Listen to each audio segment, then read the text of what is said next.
परिचय। रवि की मां पानी की बाल्टी में डिटर्जेंट पाउडर डाल रही हैं और हाथों से उसे उन्होंने मिलाना शुरू कर दिया है। इस कारण से बड़ी संख्या में साबुनी बुलबुले बनने लगे और वे बाल्टी से बाहर भी आने लगे।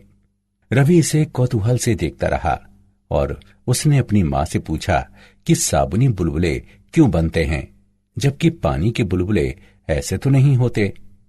उसकी मां ने उसे उत्तर दिया कि यह पृष्ठ तनाव के कारण होता है। जब पानी में डिटर्जेंट मिलाया जाता है तो पानी का पृष्ठ तनाव कम हो जाता है, इसलिए ढेर सारे स्थायी बुलबुले बनते हैं। छात्रों, तुम निश्चित रूप से इसके बारे में और अधिक जानना चाहोगे। आज हम तरलों और उनके यांत्रिकी गुणों के बारे में अध्ययन करेंगे।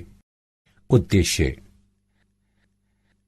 इस पाठ के अंत में आप निम्न करने में सक्षम हो जाएंगे: तरलों को परिभाषित करना, दाब की गणना करना, द्रव स्थैतिक व वायुमंडलीय दाब को वर्णित करना, धारा रेखी प्रवाह का वर्णन करना, सांतत्य समीकरण का विश्लेषण करना, बर्नौली का सिद्धांत तथा टॉरिसेली का नियम जानना, श्यानता को परिभाषित करना, स्टोक का नियम तथा रेनॉल्ड्स संख्या को विश्लेषित करना, पृष्ठ तनाव का वर्णन करना, पृष्ठीय ऊर्जा तथा संपर्क कोण की गणना करना और पृष्ठ तनाव पर आधारित घटनाओं के बारे में समझना। परिभाषा। तरल ऐसा पदार्थ होता है जो प्रवाहित हो सकता है, इसलिए तरल शब्द के अंतर्गत द्रव और गैस दोनों ही आ जाते हैं। चूंकि तरल अपनी आकृति तेजी से बदल लेते हैं, इसलिए इनके यांत्रिक व्यवहार को ठोसों की तरह परिभाषित नहीं किया जा सकता। द्रवों तथा गैसों के बीच उल्लेखनीय अंतर होते हैं। गैसें आसानी से संपीड्य होती हैं, जबकि द्रव लगभग असंपीड्य होते हैं। द्रवों का निश्चित आकार होता है, लेकिन गैस जिस बंद पात्र में रखी जाती है उसमें फैलकर उसे भर देती है। दाब। प्रत्येक द्रव अपने भार के कारण एक बल आरोपित करता है।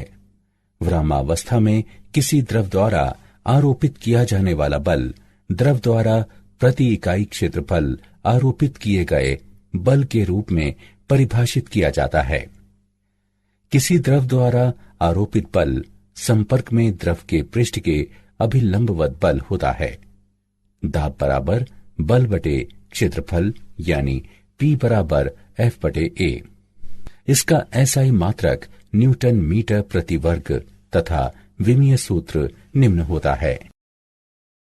पास्कल के नियम के अनुसार यदि किसी परिबद्ध तरल पर कुछ दाब लगाया जाता है तो ये सभी दिशाओं में समान रूप से प्रसारित हो जाता है। पास्कल के नियम के अनुसार P1 बराबर P2, लेकिन P बराबर F बटे A, इसलिए F1 बटे A1 बराबर F2 बटे A2। ये देता है F2 बराबर A2 बटे A1 गुणे F1। पास्कल का नियम निम्न स्थितियों में लागू होता है: द्रव चालित लिफ्ट, द्रव चालित ब्रेक, द्रव चालित प्रेस, द्रव स्थैतिक तथा वायुमंडलीय दाब। द्रव स्थैतिक दाब को किसी द्रव द्वारा विरामावस्था में लगाए गए दाब के रूप में परिभाषित किया जाता है। एक पात्र में H ऊंचाई तक भरे D घनत्व वाले एक द्रव पर विचार करें। तब द्रव द्वारा आधार पर लगाया जाने वाला दाब निम्न द्वारा व्यक्त है: P बराबर HDG। यह व्यंजक दर्शाता है कि द्रव स्थैतिक दाब निम्न पर निर्भर होता है: द्रव की ऊर्ध्व ऊंचाई तथा द्रव का घनत्व। वायुमंडलीय दाब। वायुमंडल द्वारा लगाया जाने वाला दाब वायुमंडलीय दाब कहलाता है। वायुमंडलीय दाब का मापन करने के लिए प्रयोग की जाने वाली युक्ति वायु दाबमापी यानी बैरोमीटर कहलाती है। एक वायुमंडलीय दाब बराबर 76 सेंटीमीटर पारे द्वारा लगाया गया दाब, या एक एटम बराबर 1.013 गुणे 10⁵ न्यूटन मीटर प्रति वर्ग। यदि वायुमंडल को एक समान घनत्व 1.3 किलोग्राम प्रति मीटर घन की वायु के रूप में मान लिया जाए तो वायुमंडल की ऊंचाई 7.95 किलोमीटर के समतुल्य होगी। धारा रेखी प्रवाह।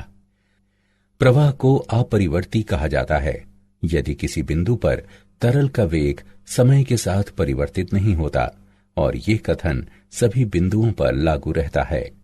धारा रेखी इस प्रकार खींची गई एक रेखा होती है जिसमें प्रत्येक बिंदु पर इसकी दिशा उस बिंदु पर तरल वेग की दिशा होती है। अपरिवर्ती प्रवाह में धारा रेखाएं स्थैतिक होती हैं और वे एक दूसरे को नहीं काटती। यदि वे एक दूसरे को काटती हों तो हम कहेंगे कि प्रवाह प्रक्षुब्ध है। सांतत्य समीकरण। एक अनुप्रस्थ काट ए से एक तरल का प्रवाह निम्न रूप में व्यक्त है। V बराबर AV, जहां V बराबर तरल का वेग तथा कैपिटल V बराबर तरल का आयतन। यदि पाइप का आकार परिवर्तित किया जाए तो प्रवाह वेग भी परिवर्तित हो जाएगा। अब प्रवाह की दर निम्न रूप में व्यक्त है। V बराबर A1 V1 बराबर A2 V2। यह समीकरण सांतत्य का समीकरण भी कहलाता है। यह दर्शाता है कि जहां ट्यूब का क्षेत्रफल बड़ा है, चाल मंद है, और जहां ट्यूब का क्षेत्रफल छोटा है, वहां चाल अधिक होती है। बर्नौली का सिद्धांत। बर्नौली के नियम के अनुसार जब कोई आदर्श तरल किसी धारा रेखीय गति में एक बिंदु से अन्य बिंदु की ओर प्रवाहित होता है तो इसके मार्ग के प्रत्येक बिंदु पर कुल ऊर्जा प्रति इकाई आयतन स्थिरांक रहती है। आइए m द्रव्यमान के एक आदर्श तरल को परिवर्ती अनुप्रस्थ काट वाले एक पाइप से प्रवाहित कराएं। लंबाई V1 डेल्टा T के एक भाग में तरल T समय में लंबाई V2 डेल्टा T वाले भाग की ओर प्रवाहित होता है। तरल का घनत्व रो है। तब बर्नौली के नियम के अनुसार बिंदु 1 पर गतिज ऊर्जा, स्थितिज ऊर्जा तथा दाब ऊर्जा का योग बराबर बिंदु 2 पर गतिज ऊर्जा, स्थितिज ऊर्जा तथा दाब ऊर्जा का योग। टॉरिसेली का नियम। टॉरिसेली के नियम के अनुसार जिस चाल से कोई द्रव एक निश्चित ऊंचाई पर बने छिद्र से बाहर गिरता है वह समान ऊंचाई से विरामावस्था से गिरते किसी पिंड की चाल के समान होती है। द्रव्य की चाल निम्न रूप में व्यक्त है। V बराबर वर्ग 2gh, जहां h बराबर द्रव का आरंभिक स्तर, g बराबर गुरुत्व स्थिरांक। श्यानता। इसे द्रव के उस गुण के रूप में परिभाषित किया जाता है जिसके द्वारा एक आंतरिक प्रतिरोध उपस्थित होता है जो परतों के बीच अपेक्षित गति को समाप्त करने का प्रयास करता है। ये आंतरिक प्रतिरोध द्रव की परतों पर स्पर्श रेखीय रूप में कार्य करता है। न्यूटन के शयान बलों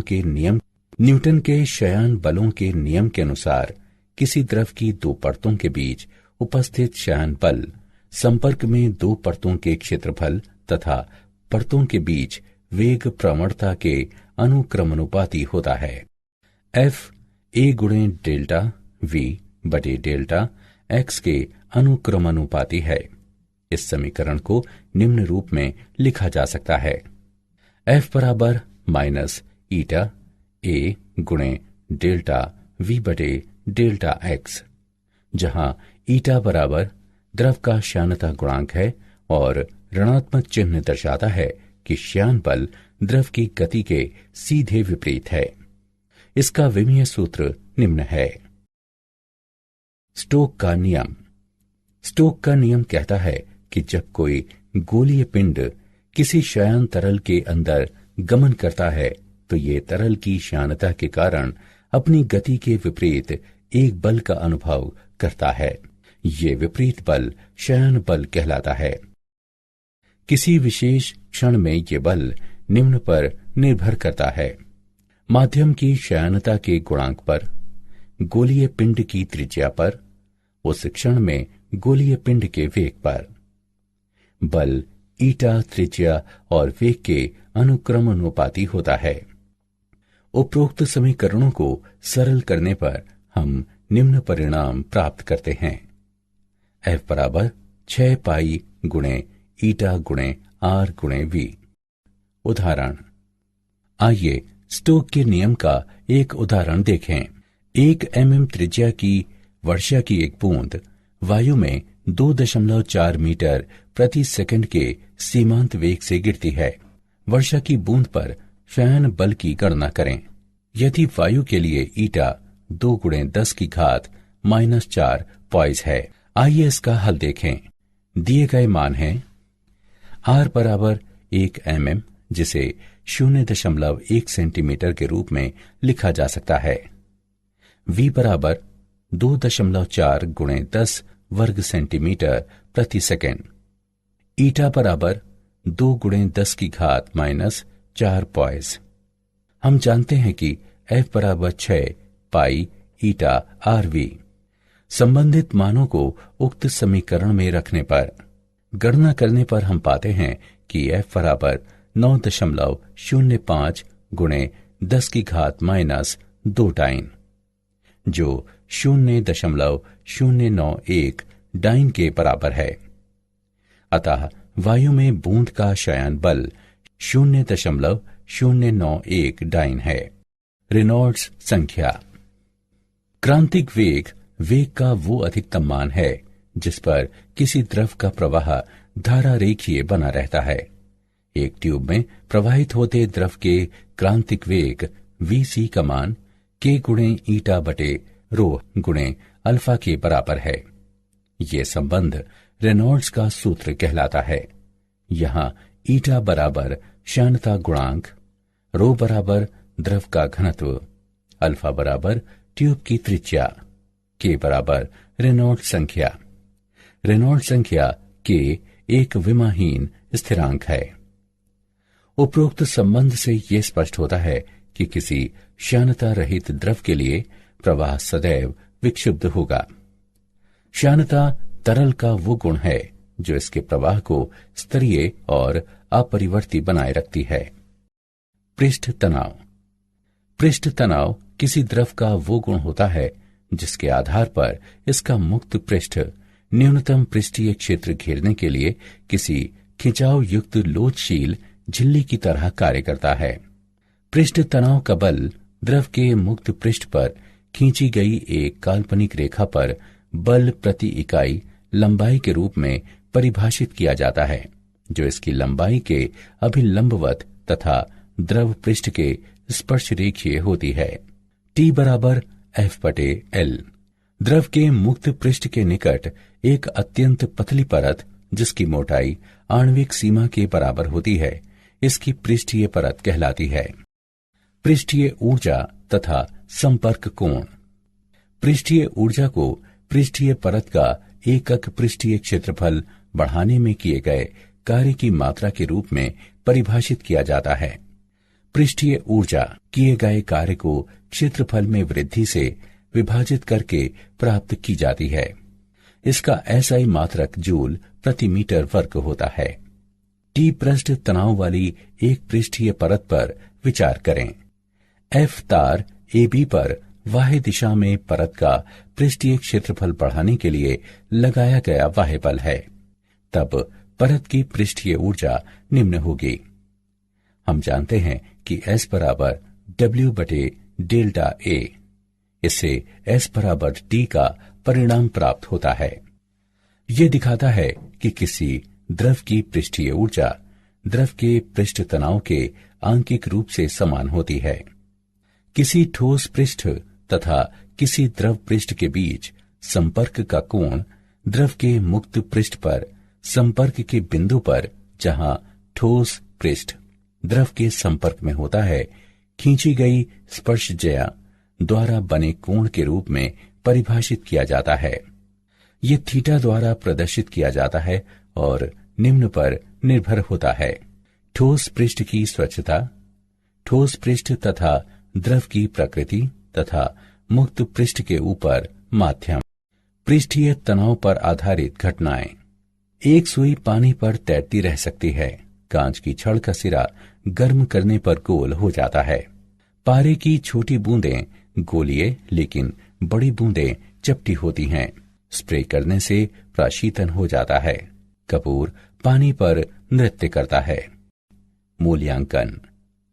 आगे बढ़ने से पहले आइए देखें कि आपने अभी तक कितना सीखा है। सही विकल्प को उठाकर उसके संगत स्थान पर रखें। क्या आप जानते हैं, श्यानता जितनी अधिक होगी, तरल के लिए प्रवाहित हो पाना उतना ही अधिक कठिन होगा और ये उतना अधिक चिपचिपा होगा। कुछ कीट पानी पर चलने में सक्षम होते हैं क्योंकि उनके भार को जल के पृष्ठ तनाव द्वारा संतुलित किया जाता है। पृष्ठ तनाव के कारण किसी वक्रित द्रव पृष्ठ के अवतल पार्श्व पर दाब इसके उत्तल पार्श्व पर दाब की तुलना में सदैव अधिक रहता है। सारांश। आइए हमने जो कुछ सीखा है उसे संक्षेप में दोहराएं। द्रव का आकार निश्चित होता है, लेकिन गैस उस बंद पात्र को फैलकर भर देती है जिसमें इसे रखा जाता है। किसी द्रव द्वारा लगाया जाने वाला प्राणोद द्रव द्वारा संपर्क में द्रव के पृष्ठ पर अभिलंबवत लगाया जाने वाला बल होता है। पास्कल के नियम के अनुसार यदि किसी परिबद्ध तरल पर कुछ दाब लगाया जाता है तो ये सभी दिशाओं में समान रूप से वितरित हो जाता है। द्रव स्थैतिक दाब किसी द्रव द्वारा विरामावस्था में लगाया जाने वाला दाब होता है। धारा रेखीय इस प्रकार खींची गई रेखा होती है कि प्रत्येक बिंदु पर इसकी दिशा उस बिंदु पर तरल वेग की दिशा होती है। बर्नौली के नियम के अनुसार जब किसी आदर्श तरल को धारा रेखीय गति में एक बिंदु से अन्य की ओर प्रवाहित किया जाता है तो इसके मार्ग के प्रत्येक बिंदु पर कुल ऊर्जा प्रति इकाई आयतन स्थिरांक रहती है। टॉरिसेली के नियम के अनुसार जिस चाल से कोई द्रव एक निश्चित ऊंचाई पर बने छिद्र से बाहर गिरता है वो समान ऊंचाई से विरामावस्था से गिरते किसी पिंड की चाल के समान होती है।